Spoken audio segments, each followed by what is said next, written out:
पुण्यात खड्ड्यामुळं 11 वर्षाच्या चिमुकल्याचा जीव गेलेला आहे.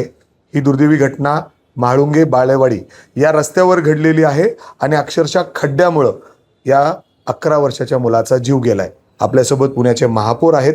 खरं तर महापौरांची जबाबदारी होते. रस्ते हे ते सगळे खाते तुमच्या अंडर येतात.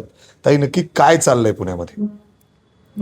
रस्ता दुरुस्ती करण्याचे आदेश आपण दिलेच होते. पुणे शहरातले सगळेच जिथे जिथे खड्डे पडले ते लवकरात लवकर दुरुस्त करून घ्या ह्याचे आदेश दिले होते आणि काम सुद्धा सुरू झालं होतं. ज्या रस्त्यावरती हा दुर्दैवी अपघात झाला त्या रस्त्याचं सुद्धा काम चालू झालेलं होतं.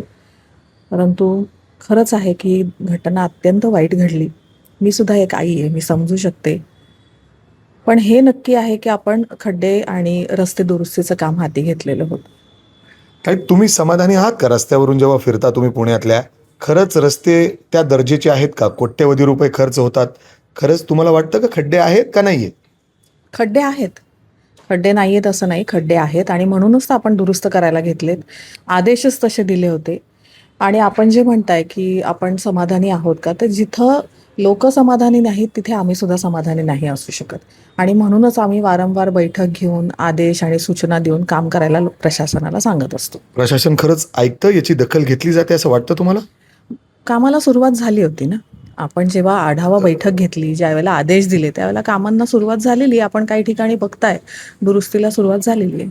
ज्या रस्त्यावर म्हाळुंगे बाळेवाडी रस्त्यावर अपघात झाला, हा या चिमुकल्याचा जीव गेला, त्या रस्त्यावर गेले 3 वर्ष एकच बाजूला रस्ता सुरू आहे. एका बाजूला रस्ता पूर्णपणे बंद आहे. 3 वर्ष लागतं एक रस्त्याला दुरुस्त करून चालू करायला किंवा रस्ता ऑपरेट करण्यासाठी. आपल्यालाही माहिती आहे की हे समाविष्ट गावांचा विषय आहे. म्हणजे जे काही नवीन गावं आपल्याकडे ताब्यात आली त्याच्यामध्ये PMRDA काम करत होतं. PMRDA कडनं त्या सगळ्या जागा आपल्याला ताब्यात येऊन त्याचा जो काही हा RP असेल तर त्याच्यावरचं आपल्याला आखणी करून रस्त्याची जी बाजू अजूनपर्यंत आपल्या हातात आलेली नाही ती जागा ताब्यात घेऊन रस्ता आखणे हा जो काही प्रशासकीय लेवलचा विषय आहे तो अजून पेंडिंग आहे. ताई, हे सगळं होत असताना मग अमनुष्यवादाचा गुन्हा दाखल व्हावा असं वाटत नाही का त्या खात्यावर? एक चिमुकल्याचा जीव जातो म्हणजे अर्थात ही काही पहिली घटना नाहीये खड्ड्यामुळं. याच्या अगोदर देखील अनेक घटना घडतायत. सिनियर सिटीजन सुद्धा त्यांना अनेक त्रास या ठिकाणी होत आहे, पण याची दखल घेतली जात नाही, त्यांचं असं म्हणणं आहे. नाही, माझं यामध्ये प्रामाणिक मत असं आहे एक माणूस म्हणून की चौकशी व्हायला हवी की कुठल्या खात्याकडनं दिरंगाई झाली. समजा प्रशासकीय लेवलला झाली असेल आणि काही टेक्निकल होत्या का विषय की PMRDA कडनं महानगरपालिकेकडे ताब्यात येत असताना हे रस्ते झाले नाहीत किंवा अनेक वर्ष हा विषय प्रलंबित का राहिला, हे जरा थोडं पाहिलं पाहिजे की ह्याच्यामध्ये टेक्निकल अडचणी काय आहेत आणि मगच ह्याची चौकशी केल्यानंतर लक्षात येईल की खरंच दोषी कोण होतं. म्हणजे गुन्हा दाखल करण्याचं असं काही असावं तुम्हाला असं वाटतं? जर दोष असेल तर मग गुन्हा दाखल केला पाहिजे, दोष असेल तर. ताई, एक अंदाज सांगतो. वर्षाला 1100 कोटी रुपये आपण रस्ते नवीन तयार करण्यासाठी खर्च करतो. खड्डे बुजवण्यासाठी आपण पुणे शहरात जवळपास 100 कोटी रुपये खर्च करतो.